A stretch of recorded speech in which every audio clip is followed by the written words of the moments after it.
This Valkyrie camera wins me 97% of my ranked games. And in today's video, I'll be showing you 5 Outback strats that you need for your ranked games. Let's get into it. But first, let's go over that Valkyrie camera strat that I just showed you. Now, as Valkyrie, you're going to be playing inside of party and office. First of all, you're going to stand on the left side of this hatch just like this and run into the wall.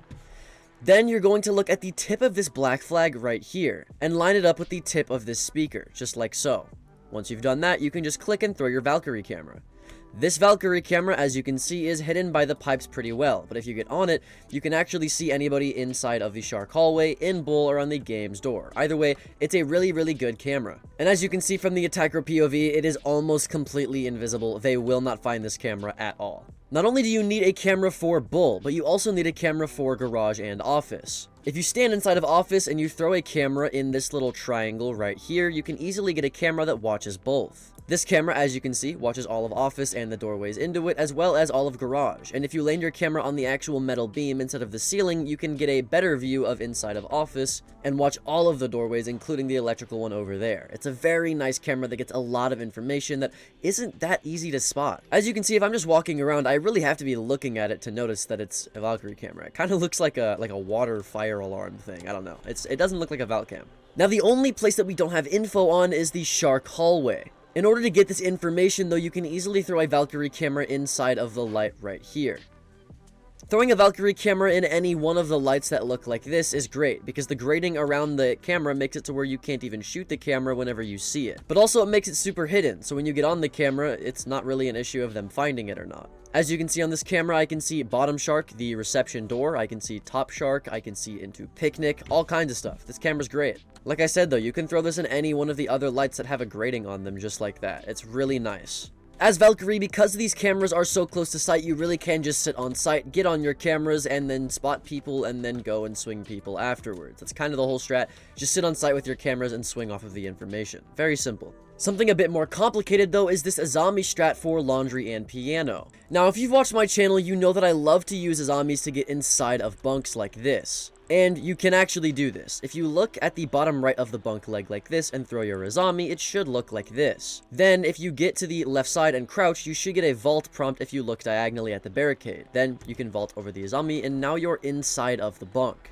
This will give you perfect cover from the window, to which with ooziie you can put barbed wire here so that you know when they hop in. Then what you can do is you can throw an ooziie next to the one that you just deployed. This will lock you inside of the bunk and make it to where they can't see you whenever they're on the wall, but you can choose when to swing them. It's very nice to have. Your only worry now is the staircase here, but if you have barbed wire on that staircase, you'll know when they're coming. But it's still a really bad angle that you can get exposed to, so what I would do is I'd throw a zombie barricade on the top of this door just like this. This will make it to where they actually won't be able to see you whenever they walk up, but you can see their feet, and if you have information from the barbed wire like I just talked about, that should be a free kill for you. This zombie barricade also serves a double purpose. It allows people to hold tight angles onto the window just like this, and it allows people to hold tight angles onto the wall just like this if they're crouching. It's pretty nice. Also, a lot of the times attackers can take control of the yellow stairs super easily, so this zombie barricade makes it to where if they want to sprint through this door fast and take laundry, they can't. They have to crouch and slow down and make noise, which gives you a huge advantage. Now, in terms of where your other zombie barricade should go, what I would do is I would use your final 2 to replenish this one to cover you from the wall if they're pushing the wall super heavily. If they're not even pushing from here though, and you don't use your zombie barricades to replenish either of these barricades here, then a great barricade would be the one on the corner of this box just like so. This will make it to where any people on this rotate right here don't have to worry about the doorway because your zombie barricade is covering it. It also gives you a tight little pixel angle onto anyone inside of picnic, which is great. Another good zombie barricade is the one right here on this towel shelf. If you stack this with another one, it makes it to where they can't see through the window, and because of how far it is away from the window,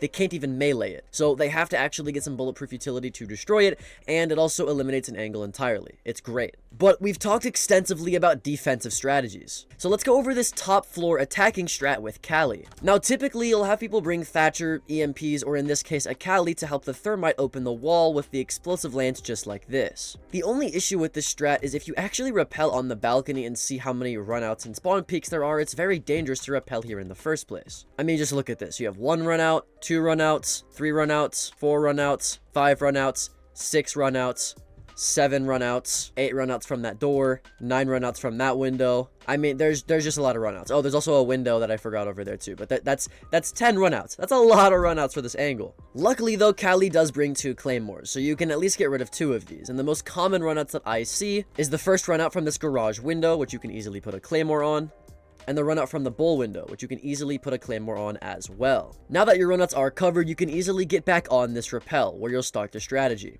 Once you've helped open up the wall, you can actually destroy this little suitcase blocking the drone hole with your Kali gun. This does take a few shots, and if it doesn't work, you can use an explosive lance to really get it. I don't recommend you do that though, because as you can see, after a little bit of determination, I was able to shoot it out. And no, this drone hole is not so that you can put a drone through. If you go all the way to the left right here, you can actually see the door right here inside of laundry. As you can see, this white part is the door frame, and to the right of that is the door leading into laundry. Just to show you, I'll get on my drone right here. We can drive through this drone hole. This is the door that I'm talking about. You can get an angle onto anybody sitting right here. As you can see from this one ping from the drone hole, I can see my drone.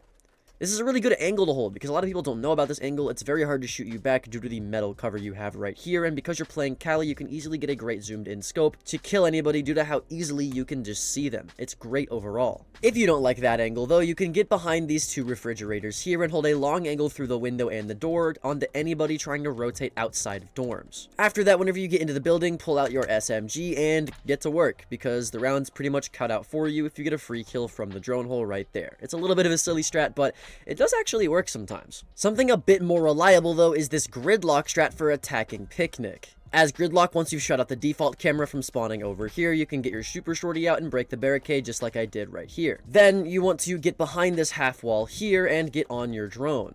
Once you're on your drone, you want to drone out picnic initially to make sure no one's sitting inside of it. Then drone out top shark to make sure no one is top shark or on the shark stairs. Once you've done this, then you can easily run across like this and hope that nobody pre-fires your head, and then throw a gridlock track on the shark stairs and a gridlock track back here as well, which you can safely throw from outside this door instead of just in front of this one where you'll get shot. These 2 tracks will make it to where you really can't get flanked unless they shoot the tracks, which you will know about since you're so close to them. Now, really all you have to worry about is pushing through this doorway, which is arguably the hardest part. If this wall is soft though, you can make yourself a rotate into games or pool tables, whatever you call this area, and pressure this door instead. But I honestly wouldn't recommend doing that. I would open up this wall and throw your 3rd gridlock track right in the antechamber just like this, or connector, whatever you call this doorway. This will make it to where they can't rotate from bathroom, from games, from laundry, or from the rotate on the left without you knowing about it because they'll shoot your gridlock tracks. Your final one can go actually on the rotate behind the box if people are behind there, or preferably in this hallway right here so they can't rotate there either. Overall, using gridlock tracks to stop defender rotations whenever you're trying to get the bomb down is the best way to use gridlock, and that's why I'm teaching you to use her like this for this site specifically. If there's a rotate on the right side instead of the left side, however, you can smoke it off with gridlock smoke and get a plant down behind the black box just like this. Once you've done that, you can easily throw a smoke on the roof to bounce in front of the rotate again to re-smoke yourself so that you can leave and get a long angle from picnic or from the rotate right here or from the doorway right here onto anybody trying to defuse the bomb. Optionally, you can also open up holes below the diffuser with your super shorty, open up the hatch, and then drop the hatch and play below for the diffuser as well, which will be much less contested for you. As you can see, I'm below the black box right now with my super shorty, and it's pretty much a free kill if they try to defuse. Something else that's the free kill though is this Fenrir strat for top floor laundry. Now if you're playing Fenrir, make sure obviously that you bring the bailiff because you want to be helping your team set up the site. First of all, having a rotate on the left side of this wall is preferred. Making this rotate standing will allow you to get a long angle onto the picnic door, just like this, to kill anybody trying to walk in. If you pair this up with a Fenrir mine above the double door with barbed wire in front of it as well, they'll be slowed down and blind, so you'll really be able to get a free kill from that angle. If you also open up just a small head hole to the right side of that rotate, you can go all the way inside of bunks where you can get an even longer angle onto that doorway onto your Fenrir mine. As you can see, that one ping is on that double door, so it's really easy to do and you'll get a lot of value out of it. In terms of his other mines though, because you are playing inside of bunks, you want one for the window, preferably on the left side just like this. The reason you want it on the left side is just because typically when people hop in this window, they'll go to the right and contest bathroom and hide in this corner, so having it near them so they don't run out of the radius if you put it on the right is preferred. I also put barbed wire below the window window sometimes, or you can put it on yellow stairs, which I'll talk about later, just in case you wanted to know where to put that other set of barbed wire. Speaking of yellow stairs though, you want a Fenrir mine on yellow stairs. Now with this comes an issue. If you put it on the top of yellow stairs right here, they can easily get on the bottom of yellow stairs and hold a long angle before they're exposed to the Fenrir mine, so you might die due to lack of information. To counter this, I honestly like putting the Fenrir mine high up on the wall like this. That way, the second they turn the corner to get that angle, they'll be blinded. If you pair this up with barbed wire at the top of the stairs, you, sitting inside of bunks, can hear, oh shit, they're here, and then peek them from the bottom of the Fenrir mine. It's very easy to do. But if you're going to do that, you have to worry about the angle from the wall, and people commonly will run in this wall when they get it open, which is why I recommend your next Fenrir mine being inside of the target, just like that. Now, if they walk in the wall, not only will they barely be able to see the Fenrir mine, but they'll get hit with it super late, which is great for you because then they'll have to take more time to retreat back at the wall, which will in turn get you a free kill. Your last Fenrir mine though, you have two options. You can put it on the bathroom window, or you can put it on the antechamber door right there, or the connector door, whatever you call it, doesn't really matter. This one is way more useful for your teammates if you have it active all throughout the round, whereas this one is much more aggressive and selfish if you're going to be getting frags inside of bunks. One isn't really greater than the other, but they're just dependent on your playstyle. Now, which one should you have active? At the start of the round, you want the one in Picnic active, just because a lot of people like to rush there early in the round. Then you want the Connector one active as well, for the exact same reason. And then you want the one on Yellow Stairs active. These are all three common rush points that they'll use that can really catch you off guard or your teammates off guard, so it's good to have these early in the round. But if you don't notice that they're pushing here within the first minute of the round, you can deactivate them. Let's say I know that they're not pushing yellow stairs, I can deactivate that one. Or if I know they're not pushing connector, then I can deactivate that one. And then I can reallocate it to, let's say, the window here, which they probably will actually be on. You want to really keep this wall one inactive to save space for activating other ones, because sometimes they won't even open this wall, but if they do open this wall, that's the only time you'd really activate it. If a minute and a half goes by and they're not even touching this wall though, then you can take this one off and put it somewhere else, like let's say on the actual door to site all the way over there. Or if they're not pushing over there, then maybe putting it on the window right here. Doesn't really matter, but you can reallocate one mine super late into the round depending on where or where not they may be pushing. But as Fenrir, as long as you're staying inside of bunks holding long angles like this one, you should be getting 3 kills. But that's it for this video. My name's Alka, check out this next video and I'll see you there. Later.